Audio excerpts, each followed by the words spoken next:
Welcome to Relatable Wisdom, where everyday people share the quotes that have shaped their lives, helping you discover insights that might just transform your own daily perspective.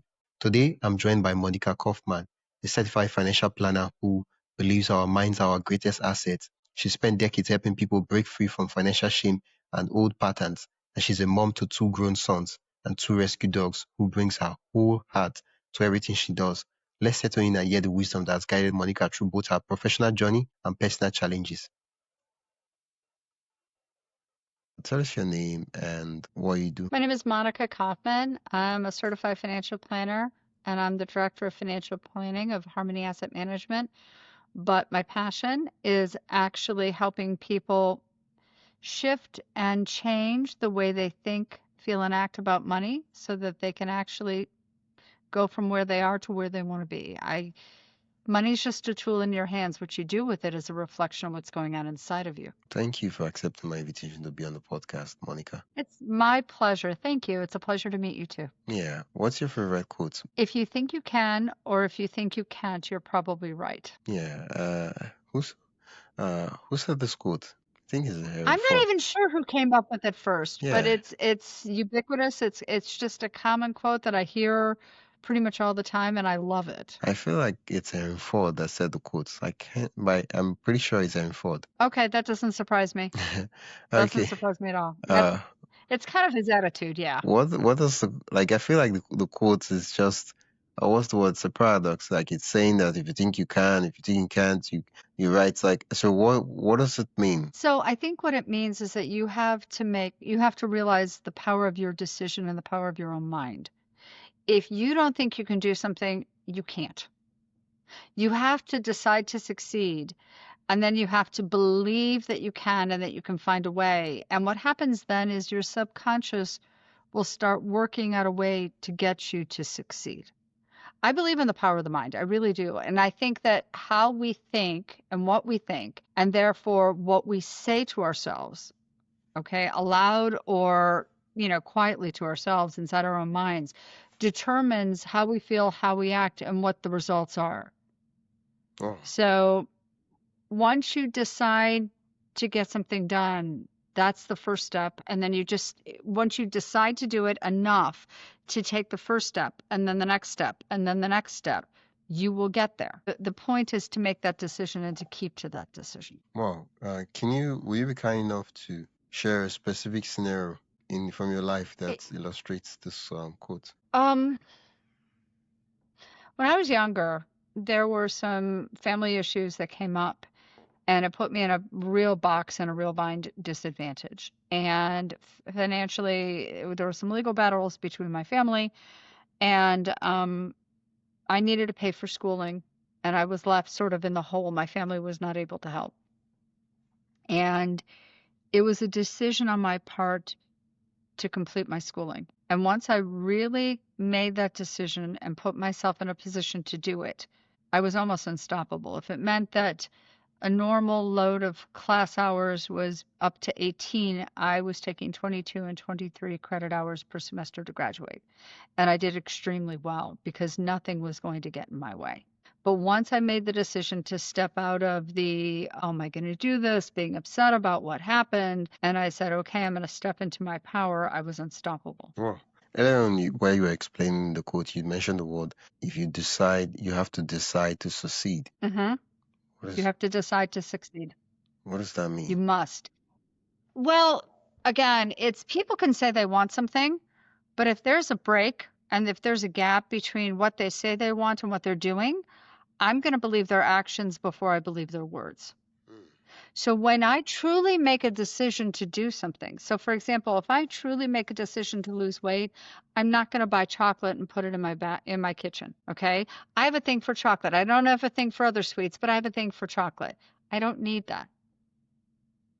If I decide, when I truly decide to start exercising every day, I'm going to make time in my calendar and in my schedule, and I'm going to go. And it's not going to be fun all the time, and it's not going to be pleasant.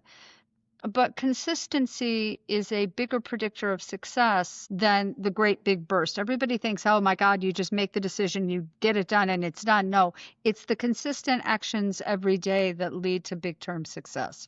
And the other piece is that change is hard. It's really hard. So changing from where I am now to where I want to be requires me to sacrifice something. And it requires me to let go of something that has stopped me along the way from getting to where I want to go. And sometimes that's painful. So I have to decide that what I want, my why, is big enough to give up something and to get uncomfortable to get to what I want.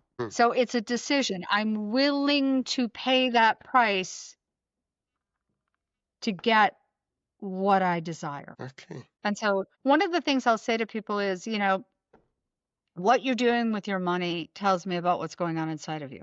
Okay. Because it's just a tool. It's just a tool that you use to buy the things you need or invest in what you want to provide for yourself, your family, your community, the people and the things around you that matter. Yeah. So what you're doing with your money tells me about you. If you're spending your money productively and you're being responsible to you and to your family and to those you care about, then that tells me things. If you're not, that tells me something else. If you think you can, you're right. If you think you cannot, you're right. And Have you ever worked out or have you ever been, doing something physical and you think I can do it and you come at it with energy? And the minute you allow doubt into your mind, you can't do it. yeah. I think why you just explained the quote, one of the things I realized was that there's this quote that you dress the way you want to be addressed, right? People talk about that. Mhm. But one of the things nobody talks about is that we need to respect ourselves. We need Mhm. to what's the word? Because most persons don't even have respect for themselves, right? When they say, I'll show up, I'll read that book, you know, there's this voice in your head, right? It's just Mhm. sometimes it's just like it's just laughing. No, you won't. And this is not the voice that is second guessing them. It's more like, over the years, right? They've had this pattern Yeah, of where they'll say something and they won't do it, right? And so they've lacked respect. They've lost the respect for themselves. And so when they say, "Oh, absolutely. yeah, I'll do this, I'll do that," and like, nah, stop that nonsense. Yeah, you won't do it. Well, and here's the thing, like one of the things that I do in my program is I work with the psychology of change, okay? And I'm looking at people and giving them emotional support and it's based on cognitive behavioral theory. It's based on cognitive behavioral theory and it's focused on shifting and creating lasting change. So one, you're not going to change immediately. Okay. So the goal is not to change everything. Instead of saying, I'm going to read this book, break it into a smaller piece. Hey, I'm going to read for 10 minutes today. Okay. And then when you do it, you reward yourself for the effort. Okay. You say, hey, I got it done. Great. Knock that off, but I feel good about it. And the other thing that people need to focus on, besides the psychology, because there's so much to it, you break it into the basic pieces, but also you need to start talking to yourself. And I do this too. I have imposter syndrome. I don't always believe that I can achieve certain things or that I deserve certain things. Okay. So one of the ironclad rules is talk to yourself the way you would talk to someone else that you care about. Okay. Especially someone you care about very deeply. I would never speak to my adult children in a negative way. I care about them enormously. I believe in their future. I believe in their abilities. And whatever it takes, I believe they're going to find a way to do it. Yeah. Okay. Whatever it takes in ethics and the law. But I mean, I want them to, and I believe in them. So I am focusing now on using the same approach that I use for them because I care about them a great deal. And I talk to myself the same way. So instead of saying, I will do this, it's like, I really can do this. Yeah. It wouldn't be such a big deal if I read this. And so when you shift that, what happens is it becomes like an affirmation. You're coaching yourself, you're talking yourself. People may think you're crazy, but you're coaching yourself, you're talking yourself to yourself, and you're doing it in a positive term. Frequently, I don't know if you have this, when I'll say, hey, I'm going to read this, it doesn't sound the same way as when I say, hey, I know I can read this, or I can read this. Yeah. I have to find the positive way. We have to talk to ourselves the way we would talk to anybody else that we care about. Ironclad rule, okay? Let's take a quick pause. If you're enjoying this conversation and want more thought-provoking ideas straight to your inbox, join the Relatable Wisdom email list. It's free, quick, and filled with bite-sized insights, inspiring quotes, and behind-the-scenes reflections from our guests. Just head to relatablewisdom.com/join. That is relatablewisdom.com/join, or tap the link in the show notes. And hey, subscribing to the podcast helps more than you think, and it's free. So if you haven't already, hit that follow button wherever you're listening.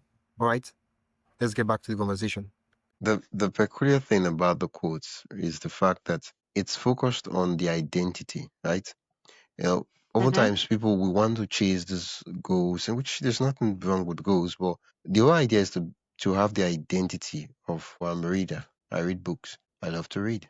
I and so the question is, oh, instead of saying I want to read 20 books or 30 books, like okay, I want to be a reader, and you're like, okay, what's the lifestyle I need to have in order to be a reader? What do I need to put in place? I want to be a writer, and right, and now it's different, right? Because the goal is no longer what's the word? Strange and unattainable because you're like, oh, I want to be a best-selling writer. Not that there's anything wrong with that, but there's so many variables you cannot control. But if you're like, I want to be a writer, what does that mean? I show up and I write, and that's it. And so, And yeah, you're onto something very big because one of the things the psychology and the neurobiology has demonstrated is that identity, okay, that belief system in the inner core overrides the conscious thought, the logic thought. And it makes sense because the belief is tied into that primal brain and that's original. And it ties into, and the mind will align the actions and the thought patterns to be consistent with the belief. So if you believe you're a good writer, if you believe you're a good, for me, you're a good counselor, you're a good friend, my mind will align my actions to make that happen. hmm, yeah, Okay. yeah, Belief and identity is where actually it starts. yeah. You talk about money. You help people with money. Hmm. Now that I said you help, Money's just a tool. Just a tool. That's all it is. and when I said, People talk about it like it's a special thing.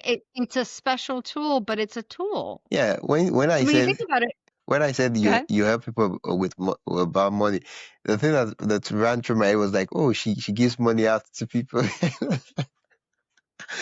You know, there's an old saying, you can give a man a fish or you can feed him and feed him for one day. Give a man a fish and feed him for one day. You can teach him how to fish and feed him for a life. um, I wanted to do just one thing because this is a very short episode, and so just one thing. Very, I know because money is such an important topic and such a broad topic that like Yeah. I feel like people are not even paying attention enough, right? But I just wanted you to take a very strong, common, limiting belief that people have about money and just highlight it. I won't say going deep into it because I know that even one belief we could also talk about it for 3 hours and we'll still be addressing a lot of things. Okay, so people believe that money is the root of all evil. Oh, okay. Money has no power that human beings don't give to it. Oh, okay. Ooh, Okay. When I look at an American $20 bill, all it is paper, yeah, ink, printing. Okay. Words, images on paper. We believe it has value because in our heads, we think this is what it'll buy for me, or this is what I can do with it. Now, here's the thing. If you are inclined to use your money to be productive, to be kind, to be compassionate, to be responsible, then that's what you're going to do with it. If you believe it is your job and your privilege to do so, you're going to do it and you're going to do it with more positive intent. Okay, but that's what you'll do. If you're inclined to be destructive, to be hurtful, to be vengeful, then that's what you're going to do with the money. But the money's a tool. yeah, Okay. The phone is a tool, right? I can do really positive things with this machine. I can do really stupid, destructive things. yeah.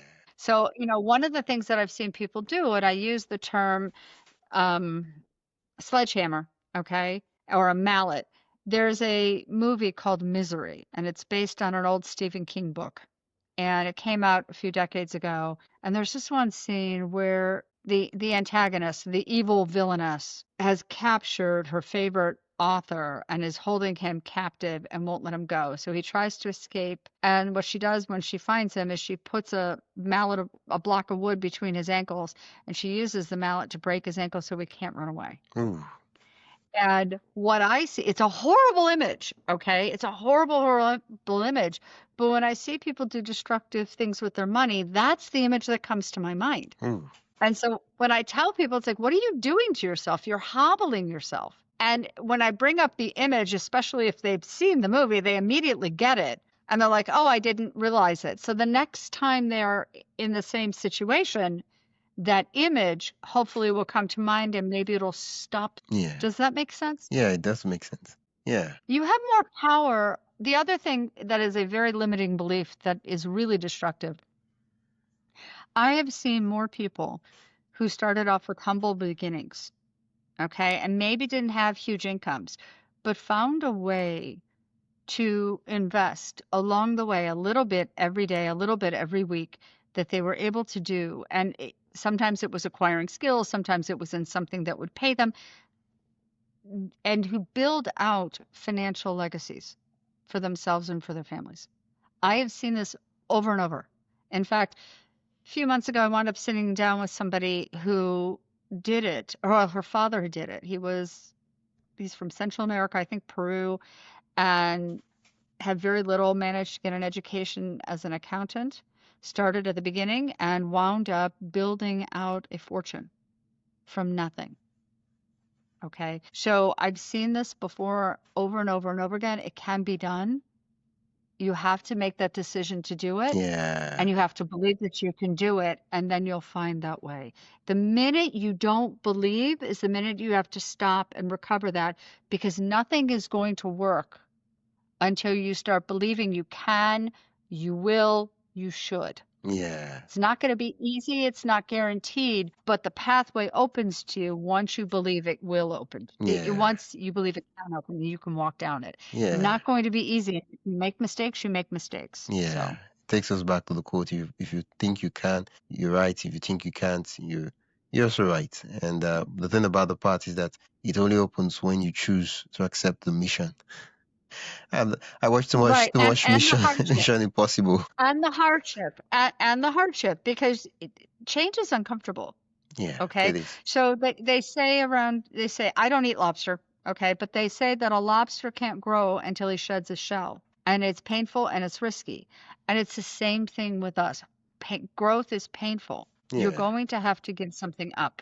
Yeah. The thing is that every decision has a pain. You just have to decide. But sometimes, because certain decisions do not require you to make a change, we think that it's not a decision, right? If you continue, let's say you have a terrible financial habit, right? If you continue that way, it will lead to a very painful destination, right? But at that point in time, you don't have to change anything. So you're like, oh yeah, I don't have to make any decision. You made a decision by not making a decision.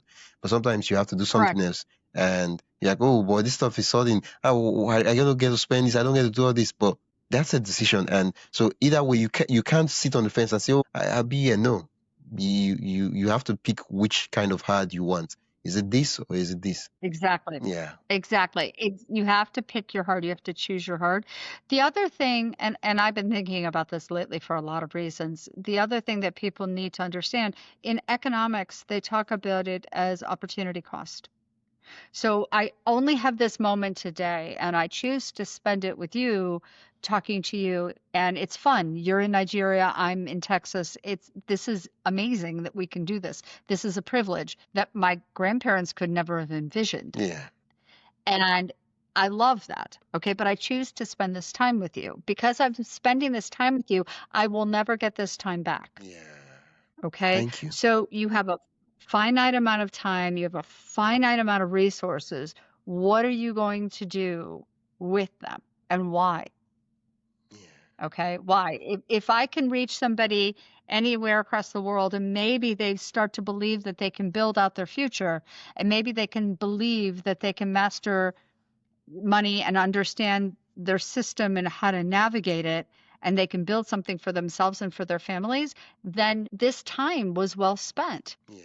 Well, I'm sad right now because this conversation has to come to an end. That's okay. Okay, for my listeners, I know they're super pumped and they're like, oh, I want to hear her say more.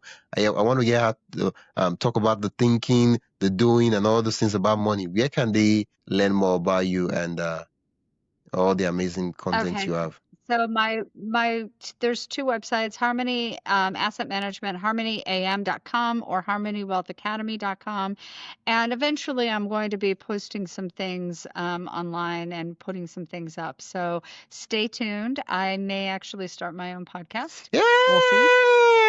Yay! Wow. We'll see. Wow. Okay, we'll be anticipating that. I'll put the link in the description and the show notes. And in the Okay. future, if you do start a podcast, please let me know and I'd love to interview you. And I'd also love to put the name of the podcast or the link to the podcast in the show notes or the description. Thank you so much. Well, then I have a question. I have a question for your listeners. Okay. I'm thinking about a name for the podcast called Aligned Horizons. I want them to align their minds with the horizon they're going towards. Okay. And so that's what I'm thinking about. See if they'll put a message, whether they think it's a good idea or a bad idea. If they hate it, let me know. I don't want to name it that. Okay. So Okay. Whatever they say, I'll be sure to reach out to you and let you know. Thank you so much, Monica. thanks. Take care. And it was a pleasure. It Yeah. really was. Yeah. You've been listening to Relatable Wisdom, and I've been your host, Wisdom Okonkwo. You've been listening to the podcast where every story, quote, and insight helps you see life a little differently. If you enjoyed today's episode, follow the show on your favorite podcast app and share it with someone who loved the conversation. For more inspiring voices and timeless wisdom, visit relatablewisdom.com. Until next time, keep living, learning, and collecting wisdom that matters most to you.